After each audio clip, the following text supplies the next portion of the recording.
ட்ரம்பின் master plan. இந்தியாவுக்கு petrol, ஆனா வெனிசுலாவுக்கு காசு கிடையாது. இதென்ன புது பஞ்சாயத்து?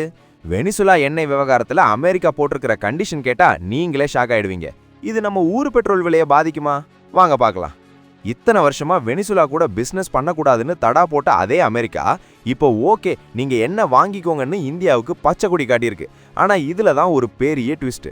அமெரிக்கா ஃபர்ஸ்ட்னு சொல்ற ட்ரம்ப் இப்போ கச்சா எண்ணெயை ஒரு ஆயுதமா கையில எடுத்திருக்காரு. உலகம் முழுதும் எலக்ட்ரிக் வாகனத்துக்கு மாறினாலும் அமெரிக்காவை டாப்ல வைக்க பெட்ரோல் டீசல் ஆலைகளுக்கு அவர் அனுமதி கொடுத்திருக்காரு. வெனிசுலா அதிபரையே கடத்துற அளவுக்கு ட்ரம்ப் போனதுக்கு காரணமே இந்த எண்ணெய் வளர்ந்தான்னு ஒரு பேச்சு ஓடுது. இப்போ அதே எண்ணெயை இந்தியாவுக்கு விற்க ட்ரம்ப் ஓகே சொல்லிட்டாரு.